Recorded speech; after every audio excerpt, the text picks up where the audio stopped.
Hi guys, मेरा नाम है ज्योति और आपका मेरे channel actually I can pay स्वागत है। और हम बीए हिंदी ऑनर्स जो कि दिल्ली यूनिवर्सिटी का है उसका हम 5th सेमेस्टर का सिलेबस कंप्लीट करने वाले हैं। और अभी मैं जो पेपर पढ़ा रही हूँ इस पेपर का नाम है पाश्चात्य काव्यशास्त्र। और पाश्चात्य काव्यशास्त्र का जो सबसे पहले टॉपिक में जो कवि आता है यानी कि जो विद्वान जी आते हैं उनका नाम है अरस्तु। और अरस्तु के हमारे पास 3 सिद्धांत है, अनुकरण, त्रासदी और विरेचन। तो हम अनुकरण सिद्धांत पढ़ रहे थे और मैं इसे आगे कवर अप करने वाली हूँ। तो चलिए पहले मैं एक बार इसका रिवाइज कर लेते हैं जो हमने इससे पहले वाली वीडियो में थोड़ा सा पढ़ा था। तो आपको जैसे कि पता है अनुकरण सिद्धांत, इसको अगर हम इंग्लिश में कहते हैं तो हम इसे इमिटेशन कहते हैं और अगर हम ग्रीक भाषा में कहते हैं तो इसे मिमेसिस कहते हैं। ओके, तो अरस्तु के अनुसार अनुकरण का अर्थ क्या है? अनुकरण का अर्थ है किसी चीज़ की नकल करना और उसमें अपनी तरफ से कुछ शामिल करना। ठीक है, अपनी तरफ से उसमें कुछ ऐड कर देना। तो क्या लिखते हैं कि हुबहू नकल नहीं है बल्कि पुनः प्रस्तुतिकरण है जिसमें पुनर्रचना भी शामिल है। ठीक है, यानी कि अपनी तरफ से तो उसमें डालना ही है, लेकिन किसी चीज़ को देखकर जो घटना हमारे साथ घटित हुई है उसी के बारे में थोड़ा और अपने विचार ऐड करते हुए उस चीज़ का प्रस्तुतिकरण करना है। ठीक है, तो उसी कहा यहाँ पे पुनः प्रस्तुतिकरण। फिर आगे क्या है? अरस्तु के अनुसार अनुकरण मानव स्वभाव की मूल प्रवृत्ति है। ठीक है, यानी कि मनुष्य में ये जो अनुकरण करने वाली भावना यानी किसी चीज़ को देखकर उस कला को, उस खूबी को अपने अंदर ढाल लेना, अपने अंदर ऑब्जर्व करना, ये क्या है? मनुष्य की एक स्वाभाविक मूल प्रवृत्ति है, यानी कि ये उसकी एक विशेषता है एक तरह से। अनुकरण की शक्ति पशुओं में नहीं होती बल्कि उसकी सृजन केवल मानवों में ही होती है। ठीक है, यानी कि केवल मानवों में ही ऐसी क्षमता होती है कि वो किसी अन्य व्यक्ति के गुण अपने अंदर ऑब्जर्व कर सके और वो अपने अंदर उसे इंक्रीज कर सकता है। इसी के माध्यम से वे संसार का ज्ञान हासिल करते हैं। ठीक है, मनुष्य जो है इसी के माध्यम से संसार का ज्ञान हासिल करते हैं। फिर आगे वे क्या कहते हैं? अरस्तु ने कला को प्रकृति की अनुकृति माना है। ठीक है, प्रकृति की अनुकृति, ये हमने लास्ट वीडियो में समझा था। प्रकृति क्या है? जो हमारे बाहरी जगत में विद्यमान है और उसकी अनुकृति करना, यानी कि जो बाहरी जगत में विद्यमान है उसे अपनी कविता या फिर किसी चित्र में, अपनी किसी कहानी में प्रस्तुत करना, उसकी एक तरह से नकल प्रस्तुत करना, वो हो गया प्रकृति की अनुकृति। और ये नकल भी कैसे? जिसमें वो अपनी तरफ से कुछ एक्स्ट्रा विचार उसमें ऐड करेगा। ठीक है, तो क्या प्रकृति की अनुकृति माने किसे? कला क्या होगी? कोई कविता हो गई या फिर कोई रचना हो गई, कोई चित्रकला हो गई, या फिर हम अपने संसार में कोई कहानी लिखते हैं, कोई नाटक लिखते हैं, तो ये वही हो जाता है। ठीक है, अब क्या है? उनके लिए अनुकरण प्रकृति के बाह्य रूपों का नहीं बल्कि उसकी सृजन प्रक्रिया का अनुकरण है। अब वे क्या मानते हैं? प्रकृति को क्या मानते हैं? वो बाह्य रूप नहीं मानते, यानी कि जो बाहर हलचल हो रही है उसे नहीं मानते, बल्कि उसकी सृजन प्रक्रिया, यानी कि उसमें जो सृजन की प्रक्रिया हो रही है, मीन्स कि उसके अंदर कैसे, जैसे हमारा समाज है, हमारे समाज में लोग चल रहे हैं फिर रहे हैं, ये बाहरी प्रक्रिया। ठीक है, लेकिन समाज में जो लोग हैं उनके मन में, क्योंकि उनके अंदर भी सृजन हो रहा है, उनके मन की विचारधाराओं में चेंजेस आ रहे हैं, तो क्या एक तरह से सृजन है। तो उस विचारधारा को, वो जो प्रक्रिया चल रही है उस प्रक्रिया का अनुकरण, ठीक है, यानी कि मानव के मन में जो हलचल हो रही है, जो चित्तवृत्ति में परिवर्तन आ रहा है, उसी को कहा गया है कि उस प्रक्रिया का अनुकरण है। ठीक है, क्या है? प्रकृति की अनुकृति। आया ना समझ में? चलिए अब आगे जो अरस्तु है उनका सिद्धांत क्या कहता है कलाकार के विषय में, एक बार जल्दी से पॉइंट आउट कर लेते हैं। फिर कलाकार के विषय में क्या मानते हैं? बाहर जगत से सामग्री चुनता है। कलाकार यानी कि जो कवि है, चित्रकार है, या फिर जो साहित्य रचने वाला है, ठीक है, वो क्या है? बाहर जगत से सामग्री चुनता है और उसे अपने तरीके से छाट कर और तराश कर इस प्रकार से पुनः संयोजित करता है कि वह कलात्मक अनुभूति को जन्म देती है।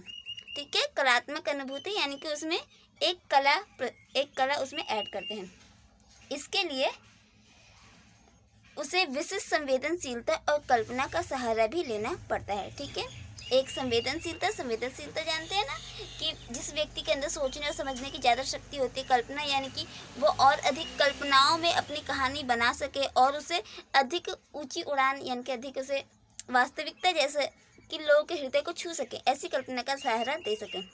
प्रकृति में जो कुछ अपूर्ण रह जाता है उसे वह पूर्ण रूप से प्रस्तुत कर सकता है। ठीक है, यानी कि जो प्रकृति में अधूरा रह गया है, जो कविता में अधूरा रह, यानी कि जो समाज में देखा उसने, अगर वो अधूरा रह गया तो उसे अपनी कविता में उसे पूरा कर सकता है। ठीक है। और इस प्रकार वह प्रकृति का भी अतिक्रमण कर जाता है, यानी कि जो वास्तविकता होती है उसका अतिक्रमण यानी कि उसकी सीमा को क्रॉस आउट कर जाता है। अतः अनुकरण की प्रक्रिया को अरस्तु सामान्य नकल से ऊपर, यानी कि वो सामान्य नकल नहीं है कि किसी चीज़ को देखा और उसे वैसा ही हमने, जैसे शीशा नहीं है कि शीशे में क्या होता है कि जो सामने है वैसे ही वो दिखाई देता है, लेकिन यहाँ पे कवि ने क्या माना है, कवि ने यहाँ पे जो कविता है, जो कला है, ठीक है, उसे अनुकरण से थोड़ा ऊपर, सामान्य नकल से थोड़ा ऊंचा माना है कि उसमें पुनः प्रस्तुतिकरण, कवि अपनी तरफ से क्या उसमें और अधिक संभावनाएं होनी चाहिए वो भी ऐड करता है, ठीक है, नकल से ऊपर और सृजनशीलता मानते थे। चलिए आगे पढ़ते हैं। जो कुछ व्याख्याकार हैं जो अरस्तु के सिद्धांतों के ऊपर अपने मत प्रस्तुत करते हैं, तो उसमें जो आते हैं, सबसे पहले आते हैं प्रोफेसर बूचर, ठीक है। वो क्या लिखते हैं, सादृश्य विधान अर्थ में मूल का पुनरुत्पादन सांकेतिक उल्लेखन नहीं है, ठीक है। अर्थात कि जो सादृश्य विधान है, जो मूल है, उसका यदि पुनरुत्पादन कर दिया जाए तो ये क्या है, एक सांकेतिक उल्लेखन नहीं है, यानी कि वो एक तरह से सिंपल सीधा साधा सा उल्लेखन नहीं है, ठीक है। तो इसका मीनिंग क्या है कि कलाकृति मूल वस्तु का पुनरुत्पादन जैसा वह होता है वैसा नहीं, वरन जैसा वह इंद्रियों को प्रतीत होता है या वैसे करती है। मीन्स कि जो भी कलाकृति, जो कवि ने जो भी कलाकृति की है वह मूल वस्तु का पुनरुत्पादन जैसा होता है, ठीक है। जो मूल वस्तु है यानी कि उसको जैसे कि उसे फिर से प्रेजेंट किया गया, जैसे कि हमने चाय पी ली, अब चाय बनी हुई थी, ढेर सारी हमने चाय बनाई, ठीक है ना, तो हमने एक कप चाय पी ली तो थोड़ा से रह गए, तो वो बची हुई चाय को हम अगर फिर से प्रेजेंट करेंगे, या फिर किसी ने पीते पीते छोड़ दी, उसने पी नहीं, तो हम अगर उसके सामने फिर से ले जाके चाय वही रख देंगे तो क्या हो गया, एक तरह से वैसे पुनः प्रेजेंट हो गया कि उसे उसने दोबारा उसके सामने रख दिया।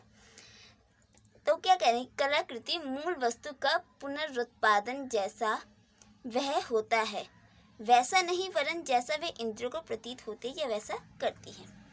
यानी कि हमारी इंद्रियों को जैसी वे पसंद आए या फिर जैसा वो एक्सेप्ट करते हैं, हमारी इंद्रिय यानी कि हमारा जो मन है वो जैसी एक्सपेक्टेशन करता है वैसा उसे वो नहीं मिलता है, ठीक है। यहाँ पे वही कहा गया है। फिर जो अगला विद्वान है स्कॉट जेम्स का मत है, उन्होंने कहा है कि अनुकरण को जीवन की कल्पनात्मक पुनर्निर्माण का पर्याय माना है, कि अनुकरण क्या है, जीवन को एक कल्पनात्मक पुनर्जीवन देता है, ठीक है, उसका पुनर्निर्माण करता है। ओके, तो इनकी दृष्टि से अरस्तु के काव्य शास्त्र में अनुकरण से अभिप्राय है साहित्य में जीवन का वस्तुपरक अंकन, ठीक है। वस्तुपरक यानी कि जो भी चीज़ें उन्होंने देखी, जो भी तथ्य है जो वास्तविकता में, जो वर्तमान में जो प्रेजेंट है, उनका अंकन करना, जिसे हम अपनी भाषा में जीवन का कलात्मक पुनर्निर्माण कह सकते हैं।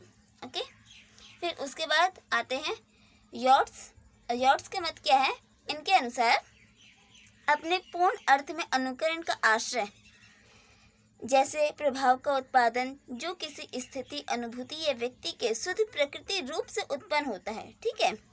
कैसा है कि जो प्रभाव का उत्पादन हो, जो किसी स्थिति या अनुभूति यानी कि जो उसे फील हुआ है कोई स्थिति, अगर उसने कोई ऐसी विषम यानी कि किसी गरीब इंसान की उसने स्थिति देख ली, ठीक है, तथा व्यक्ति का शुद्ध प्रकृति कि कोई व्यक्ति जो है बहुत ही ज़्यादा अच्छा इंसान है, उसका जो नीचे बहुत ही अच्छा है, गुड है, रूप से उत्पन्न होता है, ठीक है। ये सारे जो अनुकरण के भाव है कैसे उत्पन्न होते हैं, यदि किसी व्यक्ति का प्रभाव पड़ जाए, कोई उसे बहुत ही अच्छा, कोई इम्प्रेसिव व्यक्ति मिल जाए कि वह उसके थॉट से, विचारों से बहुत ज़्यादा इम्प्रेस हो जाए, या फिर उसे कोई ऐसी अनुभूति हो कि आखिर मैं ऐसा कैसे कर सकता हूँ, ये हमारे साथ में और भी तो कई लोग, तो उसे ऐसी अनुभूति हो जाए, तो ये सारा क्या है, अनुकरण का कारण बन सकती है।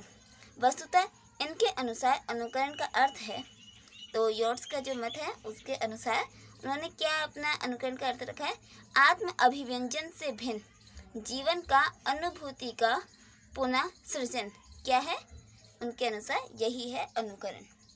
फिर ये हमने मत पढ़े कि आखिर कितने विद्वानों ने, कितने व्याख्याकारों ने, टीकाकारों ने अरस्तु के इस अनुकरण सिद्धांत के ऊपर अपने अपने मत रखे हैं। फिर चलिए आगे पढ़ते हैं कि अरस्तु ने आखिर अनुकरण को और किस धारा में और कौन कौन से क्षेत्र में माना है। चलिए, तो आगे अरस्तु जी के अनुसार काव्य की विषय वस्तु का चित्रण 3 रूपों में हो सकता है। 3 रूपों में पहला है प्रतीयमान। प्रतीयमान कि जैसी वह है, ठीक है, या फिर जैसे वह दिखाई देती है। संभाव्य अर्थात वस्तु जैसी होनी चाहिए लेकिन मगर वो है नहीं, उसमें बदलाव किया जा सकता है, ठीक है, यहाँ पे थोड़ी सी संभावना आती है।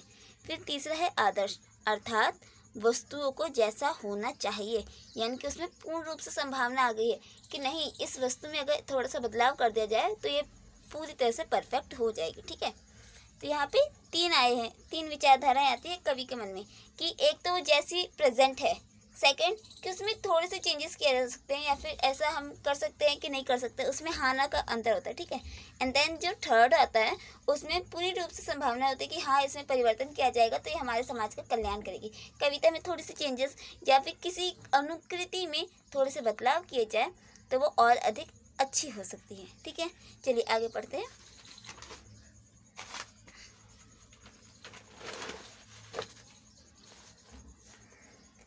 फिर आगे, कविता जहाँ प्रतीयमान का चित्रण करती है उसे यथा तथ्य अनुकरण माना जा सकता है। ओके, तो यहाँ पे वही तीनों बताए गए हैं कि आखिर प्रतीयमान, संभाव्य और आदर्श कैसे हम एक्सप्लेन करेंगे, क्योंकि बोलने को और समझने को तो समझ लेते हैं लेकिन शब्दों में उसे एक्सप्लेन करना भी जरूरी है, ठीक है। तो क्या है कि प्रतीयमान का चित्रण करती है जहाँ पे उसे यथा तथ्य अनुकरण माना जाता है कि हाँ ये पूरी तरह से इसका अनुकरण है। ओके, मीन्स कि कोई घटना घटित हुई और उसे जैसे के तैसे उठा के कविता में डाल दिया। फिर दूसरा आता है संभाव्य, यानी कि उसमें थोड़े से परिवर्तन, और जो तीसरा आता है आदर्श, यानी कि जिन स्थितियों का चित्रण होता है वे वास्तविक जगत में नहीं होते, ठीक है। यानी कि उसमें क्या संभावनाएं डाली गई है जो वास्तविक जगत में नहीं है लेकिन फिर भी वो कविता में है, तो ये क्या है, एक तरह से आदर्श से संभाव्य है। इसलिए उनके चित्रण में बाह्य जगत का अनुकरण करने का प्रश्न ही नहीं उठता। तो क्या है कि वो बाह्य जगत का अनुकरण उन्होंने किया है लेकिन पूरी तरह से, तो आपने समझा ना कि यहाँ पे क्या है, इसलिए उनके चित्रण में, यानी कि जो कवि है उसने जो चित्रण किया है उसमें बाह्य जगत यानी कि जो बाहर में जो घटना घटित हुई उसका अनुकरण करने का, कि यहाँ पे कोई कह ही नहीं सकता कि इसने उस घटना का अनुकरण किया, यानी कि उस घटना से अपने इस कविता का निर्माण किया है, उसका प्रश्न ही नहीं उठता। फिर आगे क्या कहते हैं, कवि ब्रह्म जगत को आधार बनाता है। कवि बाह्य जगत को आधार बना, यानी कि जो बाहर का जो जगत है उसे आधार बनाता है, किंतु फिर कल्पना तथा आदर्श भावना का सहारा लेकर उस वस्तु का चित्रण इस प्रकार करता है कि वे बाह्य तथा इंद्रिय गोचर जगत की सीमा से बहुत ऊपर उठ जाती है। अरस्तु ऐसी रचना को स्वीकृति देते हैं और इसी से स्पष्ट हो जाता है कि वे अनुकरण को सृजनात्मक मानते हैं, ठीक है। तो यहाँ पे जो अरस्तु के यहाँ पे उन्होंने अपने विभिन्न मत रखे, जैसे सृजनात्मक, कलात्मक, सौंदर्य से परिपूर्ण, उसमें प्रतीयमान है, संभाव्य है, आदर्श है। उन्होंने जितने भी मत रखे हैं कि जो कला होती है वो एक आनंद का क्षेत्र होती है, वो जो कलाकार है यानी कि जो अनुकर्ता है वो क्या है, एक तरह से ब्रह्म है। तो यहाँ पे उन्हीं सही बातों को हम यहाँ पे थोड़े प्रमाण के साथ पढ़ रहे हैं, ठीक है, पढ़ेंगे। तो यहाँ पे हमने पढ़ा कि आखिर जो अरस्तु जी हैं वो आखिर कविता को सृजनात्मक क्यों मानते हैं और कैसे मानते हैं। अब अगला पॉइंट है इसमें सौंदर्य, यानी कि आखिर वो कविता में सौंदर्य कैसे उन्होंने माना है। फिर है, चलिए पढ़ते हैं। अनुकरण के संबंध में भी अरस्तु का दृष्टिकोण नैतिक और सामाजिक की अनेक्षा सौंदर्य शास्त्रीय है, यानी कि उन्होंने क्या माना है कि जो कविता, जो अनुकरण है यानी कि जो कविता है उसका संबंध क्या है, नैतिक और सामाजिक से तो है लेकिन साथ ही उसमें क्या है, सौंदर्य भी है। काव्य या कला की प्रकृति, काव्य या कला प्रकृति की अनुकृति है, ठीक है ना, पर एकदम नकल नहीं है, अनुकृति है लेकिन नकल नहीं है, उसका पुनः प्रस्तुतिकरण है। अतः काव्य या कला में उतरा हुआ प्रकृति का रूप, यानी कि जो प्रकृति का जो रूप उतरा होता है काव्य या फिर कला में, वास्तविक रूप की कमी को दूर कर उसे अधिक पूर्ण रूप प्रदान करता है, ठीक है। यहाँ पे वही बात आ गई कि जो वास्तविक रूप में जो कमियां रह गई है उसे पूर्णता प्रदान की है कवि ने, ठीक है। कवि या कलाकार प्रकृति के 3 रूपों में किसी का भी वर्णन करने में स्वतंत्र होता है।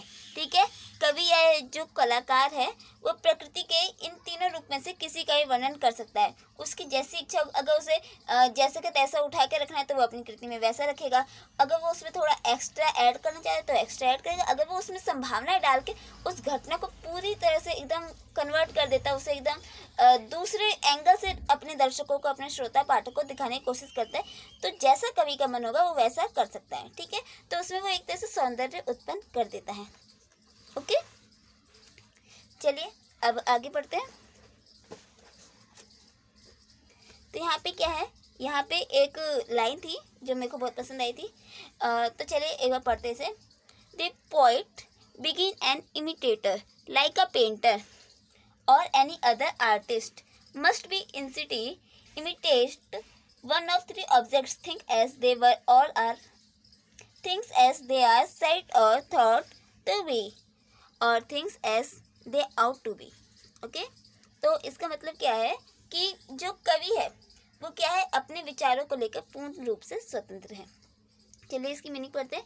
कवि को यहाँ पे स्वतंत्रता का अधिकार, ठीक है, वो पूरी तरह से एकदम फ्री है, उसका जो मन करेगा वो अपनी कृति में, अपनी रचना में ऐड कर सकता है कि वह वस्तु या विषय को उस रूप पर चित्रित करे जैसा वह उसकी इंद्रियों को प्रतीत होती है। उसकी इंद्रिय यानी कि कवि की जो इंद्रिया है, कवि का जो दिमाग है, उसकी आंखें हैं, उसका जो सेंस ऑफ ह्यूमर है, उसे वो जैसा प्रतीत होती है वो वैसा अपनी कविता को डाल सकता है। अथवा भविष्य में प्रतीत हो सकती है, यानी कि जो घटना घटित हुई है उसे देखकर कवि को ऐसा क्या लगता है कि भविष्य में उसका कैसा रूप हो सकता है, तो वो जैसा चाहे कर सकता है। अथवा होनी चाहिए, निश्चय ही इसमें कवि की भावना और कल्पना का योगदान होगा। ठीक है, कवि की जो भावना और जो उसकी जो कल्पना उसका योगदान होगा। वह नकल मात्र नहीं होगी, ठीक है, वह उससे बढ़कर होगी, क्योंकि उसने उसमें अपनी भावनाएं ऐड की है। और जब किसी चीज़ में एडिशन हो जाता है तो वो पुनः प्रस्तुतिकरण से थोड़ा ऊपर हट जाती है। ठीक है, एकदम उसमें सृजनात्मकता आ जाती है। इसी से अरस्तु के अनुकरण सिद्धांत भावना और कल्पना युक्त अनुकरण को मानकर चलता है। ठीक है, तो जो अरस्तु का अनुकरण सिद्धांत है वो किसे इम्पोर्टेंस देता है, वह भावना और कल्पना, यानी कि ऐसी कविता जिसमें भावनाएं हो और कल्पना हो, वह अनुकरण मानी जा सकती है। अनुकरण क्या है, मिमेसिस है, ठीक है, जो कि इस इमिटेशन भी कहते हैं। ओके, और ये शुद्ध प्रकृति को महत्व देती है, लेकिन उसका सिर्फ आधार लेती है, और इसको जो आगे चल के जो रूप देता है वो क्या है, भावना है, कल्पना है और इमेजिनेशन है। ओके, चलिए अब आगे पढ़ते हैं। अब यहाँ पे जो अरस्तु जी हैं, यहाँ पे उन्होंने कवि और इतिहासकार के रूप में अपने मत रखे हैं कि आखिर कवि एक इतिहासकार से कैसे भिन्न है। अब जो कवि होता है वो तो आगे की, यानी कि फ्यूचर की बातें बताता है। ठीक है, अपनी कविता में लिखेगा तो संभावनाएं लिखेगा कि आज का टाइम ऐसा है और आगे चल के भविष्य में हमारे जो बच्चों का जो भविष्य होगा, हमारे आने वाले देश का जो कल होगा वो ऐसा हो जाएगा। लेकिन जो इतिहासकार होता है वो बीती हुई बातों के ऊपर सर्वेक्षण करता है, उनके बारे में इंफॉर्मेशन कलेक्ट करता है। तो यहाँ पे वही कवि अरस्तु जो है वो यहाँ पे उनमें भेद बताते हैं। तो क्या बताते हैं, कवि और इतिहासकार में वास्तविक भेद यह है कि एक तो उसका वर्णन करता है जो घटित हो चुका है, यानी कि इतिहासकार, यानी कि जो घटित हो चुका है क्या है, उसने एक ऐसी स्पेशल चीज़ के बारे में बात की है जो घटित हो चुकी है। ठीक है, नॉर्मल चीज़ नहीं है, वो एक स्पेशल चीज़ है क्योंकि वो इतिहास में घटित हुई है। और दूसरा उसका वर्णन करता है जो घटित हो सकता है। ठीक है, यानी कि कवि जो है संभावनाओं को क्रिएट करता है, उन संभावनाओं के बारे में वो चर्चा करता है। परिणामतः काव्य में दार्शनिकता अधिक होती है। ठीक है, काव्य में दार्शनिकता क्या होती है, फिलॉसफी जिसे हम कहते हैं, जिसमें हम आने वाले भविष्य के बारे में बातें, वैसे तो इतिहासकार भी दर्शन पढ़ते हैं और कवि भी दर्शन पढ़ते हैं, लेकिन दोनों में अंतर क्या है कि जो कवि है वो आगे के आने वाले समय को लेकर अपने विचारों को रखता है, और जो इतिहासकार वो बीते हुए समय को लेकर अपने विचार रखता है। तो यहाँ पे दोनों में अंतर हो जाता है। उसका स्वरूप इतिहास से भव्यतर है। ठीक है, जो आने वाला हमारा भविष्य है वो इतिहास से और ज़्यादा कई अधिक प्रसिद्ध है, बहुत अधिक क्या है, फेमस, जिसे क्या कहेंगे, संपन्न कहेंगे। ठीक है, और ज़्यादा संपन्न है, भव्यतर यानी कि बहुत ज़्यादा विशाल है, बहुत ज़्यादा संभावनाओं से भरा हुआ है कि आगे के भविष्य में क्या हो सकता है किसी को नहीं पता। लेकिन जो अतीत में हो चुका है वो एक सीमा में बंध चुका है, ठीक है। उसमें क्या हुआ है क्या नहीं हुआ है वो सब हमें पता है, लेकिन भविष्य का हमें कुछ नहीं पता। इसलिए जो हमारा आने वाला भविष्य है वो क्या है, भव्यतर है, क्योंकि काव्य सामान्य और सार्वभौम की अभिव्यक्ति है।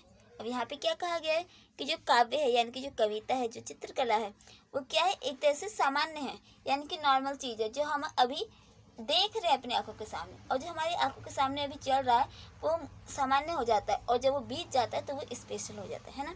जैसे कि अभी लॉकडाउन का टाइम चला है, हम लॉकडाउन को अभी जी रहे हैं, हम अभी उसमें अपना टाइम स्पेंड करते हैं, तो हमारे लिए ईजी है क्योंकि हम ये अभी इसे अभी हम बर्दाश्त कर रहे हैं, हम इसमें अपना टाइम ट्रैवल कर रहे हैं, ठीक है। अगर वो ये जो लॉकडाउन है अगर ये इतिहास बन जाएगा, तो अगर हम लॉकडाउन के बीच के घटनाएं देखेंगे कि आखिर क्या क्या घटनाएं हुई लॉकडाउन में, फिर हम सोचेंगे कि आखिर लॉकडाउन कितना बुरा गया था, कैसे गया ये लॉकडाउन, पता नहीं, लोग ही जानते हैं आखिर कैसे गया। तो यहाँ पे वही बात है कि एक स्पेशल हो जाता है और एक सामान्य रह जाता है। ओके, पता नहीं आपको समझ में आया कि नहीं आया। तो आपका चूंकि काव्य सामान्य सार्वभौम की अभिव्यक्ति है और इतिहास विशेष की, ठीक है। जो काव्य है वो सामान्य है और जो इतिहास है वो एक स्पेशल है, विशेष है। ओके, फिर जो अरस्तु है वो यहाँ पे अपना एक मत और रखते हैं अनुकरण और आनंद का, कि जो कविता है भले ही उसे हम अनुकरण कहते हैं लेकिन वो आनंद का भी केंद्र है, कि कविता को पढ़कर हमारे जो पाठक हैं, श्रोता है, जो नाटक देखने वाले हैं, निबंध पढ़ने वाले हैं, वो जितने भी हैं उन्हें आनंद की भी प्राप्ति होती है। चलिए, अरस्तु का विचार है कि अनुकूल वस्तु से प्राप्त आनंद भी कम सार्वभौम नहीं है, ठीक है। यानी कि उस आनंद की इम्पोर्टेंस जो है वो कुछ कम नहीं है, उसकी भी इम्पोर्टेंस उतनी है जितनी किसी मन में आने वाले किसी विचार की होती, या फिर किसी गीत को देखकर, किसी कविता को पढ़कर हमारे मन में जो भाव उत्पन्न होते हैं, जो जिज्ञासा उत्पन्न होती है, उन्हीं के जैसे आनंद भी है जो हमारे मन को मनोरंजित करती है, ठीक है। जिन वस्तुओं का प्रत्यक्ष दर्शन हमें दुख होता है, यानी कि किसी वस्तु को देखकर, अगर हम किसी वस्तु को प्रत्यक्ष रूप से देखते हैं तो हमें क्या होता है, उससे देखने पर हमें दुख प्राप्त होता है, किंतु उसका अनुकरण, उनके अनुकरण द्वारा प्रस्तुत रूप हमें आनंद प्रदान करता है। अब यहाँ पे समझाती हूँ, ठीक है, कि अगर हमारी आंखों के सामने कुछ घटित हो रहा है, चलो जैसे कि भूतिया कहानी सुनते हैं, ठीक है। जैसे कि अगर हमारे सामने भूत आ जाए, ठीक है, तो हम डर जाएंगे। लेकिन वही अगर हम किसी सीरियल में देखते हैं कि भूत आ गया, वो कैसे उस भूत के साथ लड़ती है, कैसे उसके डील करती है, तो हम उस कहानी को देखते बड़े इंटरेस्ट के साथ, है ना। जैसे जंगल में हम चले गए, हमारे सामने शेर आ गया, या फिर हम जंगलों में बीच में फंस गए, एनाकोंडा आ गया, ठीक है, तो हम डर जाएंगे क्योंकि वो हम अपने आंखों के सामने प्रत्यक्ष रूप से देख रहे हैं। हम क्या करेंगे उस समय, कैसे करेंगे, हमें कुछ नहीं पता। लेकिन वही अगर हम एनाकोंडा की मूवी देख लें तो उसमें जो हमारे हीरोज़ हैं, जो हमारे एक्टर्स हैं, वो कैसे उन एनाकोंडास के साथ डील करते हैं। तो ये क्या है, ये एनाकोंडा एक मूवी है, और मूवी जो कि हमारे लिए क्या है, एक तरह से अनुकरण है, क्योंकि उसमें नकल को प्रस्तुतिकरण किया गया है, ठीक है, उसका पुनः प्रस्तुतिकरण किया है, उसमें ऐड की गई है कि उसे कहीं पे पेट्रोल में जाता है, जाके पेट्रोल पंप पर जाके आग जला देता है, और जाने क्या क्या क्या। तो ये क्या होगा, ये सब यही चीज़ है कि जो हमारे सामने प्रत्यक्ष होता है वो हमें दुख देता है, लेकिन अगर वही अनुकरण के रूप में हमारे सामने प्रस्तुत कर दिया जाए तो वो हमें आनंद प्रदान करता है, ठीक है। चलिए आगे, डरावने जानवर को देखने से हमें डर लगता है, किंतु उसका अनुकरण रूप हमें आनंद प्राप्त कराता है, ठीक है। यहाँ पे वही भावना आ गई जो मैंने अभी आपको समझाया। चलिए आगे पढ़ते हैं।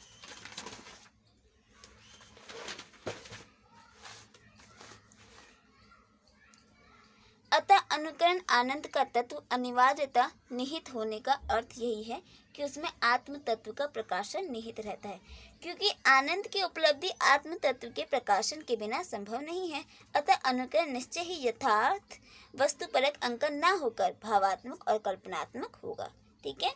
समझ में आया कि अनुकरण क्या है, आनंद का एक तत्व है, ठीक है। अनुकरण के द्वारा हमें क्या आनंद प्राप्त होता है, और उसमें आत्म तत्व भी ऐड होता है। निहित का अर्थ होता है कि उसमें आत्म तत्व का सम्मिलित होना, ठीक है, क्योंकि आनंद की उपलब्धि क्या है, आत्म तत्व के प्रकाशन के बिना संभव नहीं है। हमें आनंद की जब प्राप्ति होती है, आत्म तत्व यानी कि हमारी आत्मा, हमारा जो मन है, ठीक है। जब तक उसमें वो आनंद की भाव, आनंद का जो स्रोत है, आनंद की जो भावना है वो जब तक नहीं पहुंचेगी तो भला हम कैसे अंदर से खुश होंगे। तो ये आत्म तत्व की व्यक्ति का अंदर से खुश होना। कविता को पढ़ के हम अंदर से खुश होते हैं कि क्या लिखा है कवि ने, दिल एकदम खुश कर दे, ठीक है। तो यहाँ पे वही है। तो ये आत्म तत्व के बिना बिल्कुल भी संभव नहीं है। अतः अनुकरण निश्चय ही यथार्थ वस्तु परक अंकन ना होकर। तो यहाँ पे क्या है कि अनुकरण जो है यथार्थ वस्तु परक, यानी कि जो यथार्थ रूप में जो वस्तु परक है, ठीक है, यथार्थ यानी कि जो बाहरी जगत में जो विद्यमान है उसका अंकन ना होकर, यानी कि उसको टिप टॉप उतार देना, टिप कर देना, ठीक है, वो नहीं है, बल्कि उसका भावात्मक और कल्पनात्मक रूप होता है, ठीक है। तो यहाँ पे क्या बताया कि अनुकरण क्या है, आनंद का एक माध्यम है, और ये केवल नकल को उतारना नहीं है, उसे टीपना नहीं है, उसमें अपनी तरफ से एडिशन करना है जिसमें भावनात्मक और कल्पनात्मक दोनों तत्व विद्यमान होंगे। फिर डॉक्टर नगेंद्र जी का कथन है। डॉक्टर नगेंद्र जी आप तो जानते ही हैं, डॉक्टर नगेंद्र जी को तो जानते ही होंगे, सबसे ज़्यादा फेमस, जिनका हम हिंदी साहित्य का इतिहास पढ़ते हैं, ठीक है, ये भी एक विद्वान है। चलिए इनका पढ़ते हैं। इन्होंने अपना क्या मत रखा है अनुकरण सिद्धांत को लेकर, तो पढ़ते हैं। डॉक्टर नगेंद्र जी ने अनुकरण सिद्धांत का विवेचन करते हुए स्पष्ट किया है कि सृजन और अनुकरण में भेद है, ठीक है। सृजन और अनुकरण में भेद है। सृजन क्या होता है, किसी चीज में नई क्रिएशन आना, ठीक है, लेकिन सृजनात्मकता होती है अनुकरण में। सृजन और अनुकरण अलग अलग है। हमारे समाज में लोगों के मन में क्या भावना उत्पन्न हो रही है, वो कैसे कैसे आगे चल के विकसित हो रही है, किसी पेड़ में, किसी पौधे में, हमारे समाज में, किसी जीवन में कैसे सृजन हो रहा है, वो सब अलग है। और अनुकरण में सृजनात्मकता, सृजन यानी कि अनुकरण में किसी एक नई चीज की क्रिएशन करना, ओके। तो ये दोनों में भेद होता है। काव्य में वस्तुओं के मर्म को आकर्षित रीति से उद्घटित करना कवि कर्म है। क्या है कि काव्य में वस्तु, जो वस्तु है उसका मर्म को, यानी कि वो वस्तु के साथ क्या, जैसे कि जो कवि होता है क्या होता है कि सागर की बूंदों से भी कविता बना लेता है। कि क्या था, आगे जी की कविता है कि मैंने देखी एक बूंद सहसा निकली सागर के झाग से, पल भर में रंग गई सूरज की आग से। तो ये क्या है कि पानी की बूंद से उन्होंने कविता बनाई, और वो क्या थी, पानी की बूंद निर्जीव है, उसमें जीवन है नहीं, तो क्या एक तरह से वस्तु है, और उसके मर्म को यहाँ पे कवि ने ऐसे प्रेजेंट किया कि जो पढ़ने वाला है उसके दिल को छू जाती है, ठीक है। तो ये कि काव्य में वस्तुओं के मर्म को आकर्षित रीति से, यानी कि ऐसे प्रेजेंट करना कि जो पाठक है, जो श्रोता है, वो उसे सुनकर पढ़कर एकदम अपने आप में खुश हो जाए, आनंद उसे प्राप्त हो जाए, ठीक है। उद्घाटित करना कवि कर्म है। समझ में आया ना कि वस्तु के मर्म, यानी कि जो निर्जीव है उसमें भी ऐसे तत्वों को ढूंढ लेना कि हमारा जो कवि है, जो पाठक है, वो उसे पढ़कर खुश हो जाए, और उसे ऐसी रीति से प्रेजेंट करना एकदम नए ढंग से, एकदम विचित्र, ठीक है, जो हमारे हमारे जो पाठक है और जो श्रोता है उसे खुश कर दे। इसके दो पक्ष हैं, वस्तु के मर्म का दर्शन और उसके शब्दों की अभिव्यक्ति, ये दोनों पक्ष अभिन्न है। क्या है कि वस्तु का मर्म, यानी कि जो वस्तु है उसका मर्म, यानी कि वस्तु से जो कवि अपना भाव निकालना चाहता है वो, और उसके शब्दों की अभिव्यक्ति, कि वो शब्दों को किस तरह से तोड़ मरोड़ कर कहाँ पे कैसे फिट करेगा, वो कवि के ऊपर डिपेंड करता है। तो ये दोनों पक्ष क्या है, दोनों अभिन्न है, यानी कि दोनों अलग होते हुए भी एक ही साथ है, ठीक है। भिन्न का अर्थ, भिन्न का मतलब होता है अलग अलग, और अभिन्न का मतलब कि दोनों का साथ में होना। काव्य दोनों की समन्वित क्रिया है, ठीक है, दोनों का मिला जुला रूप है, बल्कि यह अनुकरण नहीं है। काव्य दोनों की समन्वित, यानी कि जहाँ पे वो दोनों एक साथ उपस्थित हो उसे हम काव्य कहेंगे, बल्कि ये अनुकरण नहीं है। तो यहाँ पे अनुकरण को इन्होंने थोड़ा अलग ही रूप में प्रेजेंट किया। कवि की प्रतिभा कारित्री या अनुकारित्री नहीं है, ठीक है। कवि लौकिक पदार्थ के मार्मिक रूप का उद्घाटन करता है, ठीक है, लौकिक पदार्थ जो कि लौकिक जगत में है, इसी से काव्य नव निर्माण है, सृजन है, अनुकरण नहीं है, ठीक है। तो इन्होंने यहाँ पे अनुकरण को यहाँ पे पूर्ण रूप से बताया है कि आखिर कविता का क्या दृष्टिकोण उनके, यानी कि डॉक्टर नगेंद्र जी की दृष्टि में आखिर कविता को लेकर क्या विचार है, काव्य को लेकर क्या विचार है, यहाँ पे उन्होंने वो प्रस्तुत किया। वस्तुतः कवि जीवन में, अनुभव में अपना दृष्टिकोण जोड़ देता है, और यही दृष्टिकोण सृजन तत्व है। इसी से अनुकरण शब्द का अर्थ विस्तार हो गया है। ठीक है, तो आपको है ना समझ में कि यहाँ पे इन्होंने डॉक्टर नगेन ने यहाँ पे अपने मत रखे हैं कि आखिर कैसे अनुकरण जो है वो एक काव्य नहीं हो सकता। काव्य अपने आप में ही एक अलग कोटि से बिलोंग करता है। फिर चलिए, हमारे पास ये ख़त्म ही होने वाला है। बस लास्ट के कुछ पॉइंट्स हैं जो जो अभी तक हमने पढ़े, बस ये वही पॉइंट्स है। बस थोड़ा सा हल्का सा हम इसे नोट रिवाइज कर लेते हैं। विश्लेषण करने में कुछ महत्वपूर्ण तथ्य निष्कर्ष रूप में हमें प्रस्तुत होते हैं। उसमें से कुछ ऐसे हैं। अनुकरण का विषय अर्थात जीवन के बाह्य रंग वरन उसका अंतरंग अर्थ व अनुभूति, विचार, कल्पना आदि भी है। क्या है अनुकरण का जो विषय है और जो जीवन का बाह्य रंग है वो क्या है, उसके अंतरंग की अनुभूति, विचार और कल्पना, इन्हीं सब को मिलाकर प्रस्तुत होता है। ठीक है, इन दोनों में अंतरंग का ही प्राधान्य है। अंतरंग का मतलब होता है जो मन के अंदर के भाव है, और बहिरंग होता है यानी कि जो बाहर में विद्यमान है। क्योंकि इन दोनों में भी अंतरंग का ही प्राधान्य है। ठीक है, चाहे वो बहिरंग हो चाहे अंतरंग हो, उन दोनों में अंतरंग का अधिक प्राधान्य होता है। यानी कि अगर मनुष्य की चित्तवृत्ति में परिवर्तन होता है तभी तो बाहर में परिवर्तन होएगा। और किसी एक व्यक्ति के मन के भाव में परिवर्तन आता है तो वह समाज में जाके किसी दूसरे व्यक्ति को बताएगा, फिर किसी तीसरे, चौथे, पांचवे, तो ऐसे धीरे धीरे पूरे समाज में एक भावना आ जाएगी, है ना। अब किसी एक व्यक्ति की सोच में परिवर्तन होता है तो धीरे धीरे हमारे समाज की सोच में परिवर्तन होता है। तो यहाँ पे वही है कि अंतरंग का प्राधान्य होता है, क्योंकि बहिरंग अर्थात वस्तु के भी तो यथार्थ रूप का नहीं बल्कि वरन प्रतीयमान रूप का ही अनुकरण किया जाता है, और वही संभव है। ठीक है, यानी कि यह भी जो होता है वस्तु के यथार्थ रूप का नहीं करता, उसके प्रतीयमान यानी कि जो उसके रूप में परिवर्तन आता है, जो उसका प्रतीक है उसका अनुकरण किया जाता है, और यहीं पे संभव होता है। चलिए आगे बढ़ते हैं। वस्तु जैसी है यह कहना कठिन है। ठीक है, कि आखिर वस्तु कैसी है ये कहना कठिन है। इंद्रियों के माध्यम से हमारे मन में उसका कैसा प्रभाव प्रतिबिंब पड़ता है, यही कहा जा सकता है। इसके अतिरिक्त अरस्तु का यह भी स्पष्ट मत है कि वस्तु कैसी है इसकी उपेक्षा काव्य अनुकरण के लिए यह अधिक महत्वपूर्ण है कि वह कैसी हो सकती है या होनी चाहिए। अर्थात वस्तु के प्रत्यक्ष रूप की उपेक्षा उसका कल्पनात्मक और भावनात्मक, विचारात्मक रूप से अधिक अभिप्रेत है। ठीक है, काफी लंबा चौड़ा था, मेरे को पता है नहीं आया समझ में, क्योंकि थोड़ी सी लाइन को घुमा फिरा के यहाँ पे लिखा गया है। तो यहाँ पे उन्होंने यही कहा है, कल्पनात्मकता और भावात्मकता। ठीक है, जो विचारात्मकता से प्रेरित होती है और कविता को ऐसे प्रेजेंट करती है कि हमारा जो सामने वाला पाठक है, श्रोता है, उसके मन को वो आह्लादित कर सके। ठीक है, और यहाँ पे वही है काव्य अनुकरण, इसकी उपेक्षा से काव्य अनुकरण के लिए ये अधिक महत्वपूर्ण है कि वह कैसी हो सकती है। ठीक है, कि काव्य का जो अनुकरण है वो कैसी हो सकती है।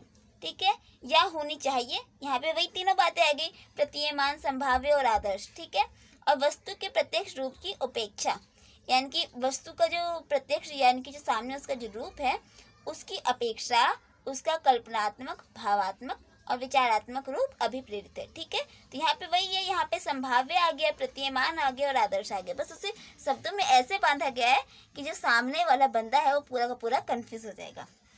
चलिए आगे पढ़ते हैं।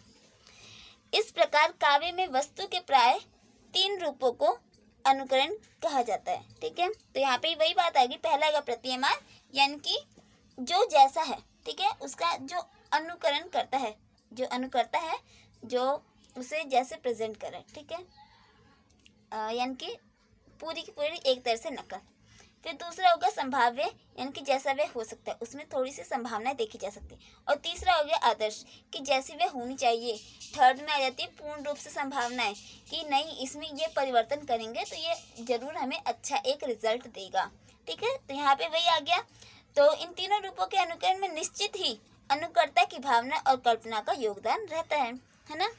चलिए, एंड देन 4th पॉइंट है, अनुकरण में भी आनंद का तत्व अनिवार्य है। अनुकरण, ठीक है, अनुकरण आ गया ना, यानी कि पुनः प्रस्तुतिकरण। जो बाह्य जगत में है, जो बहिरंग है, उसका पुनः प्रस्तुतिकरण, उसी को ही अनुकरण कहते हैं। ओके, उसमें आनंद का तत्व अनिवार्यता निहित होने का अर्थ यही है कि उसमें आत्म तत्व का प्रकाशन निहित रहता है। ठीक है, यानी कि अगर हमारी कविता हमारे पाठक और श्रोता को आनंद प्रदान करती है तो ये जाहिर सी बात है कि उसमें आत्म तत्व है, यानी कि वो व्यक्ति को मन से, उसके मन को प्रभावित करती है, उसकी सोच को प्रभावित करती है, ठीक है ना। क्योंकि आनंद की उपलब्धि आत्म तत्व के प्रकाशन के बिना संभव नहीं है, कि जब तक व्यक्ति के मन को कविता ना छू सके, ठीक है, आत्म तत्व वही हो गया कि उसके मन को, उसकी सोच को छूना, तो जब तक उसके आत्म तत्व का प्रकाशन नहीं कर सकती तो आनंद की उपलब्धि नहीं हो सकती, कि व्यक्ति जो होता है वो खुश नहीं हो सकता। फिर हमारा 5th पॉइंट है, किंतु आज भाव तत्व और उसमें सन्निहित आत्म तत्व का निश्चय सद्भाव होने पर भी अनुकरण आत्म अभिव्यंजन का पर्याय नहीं है।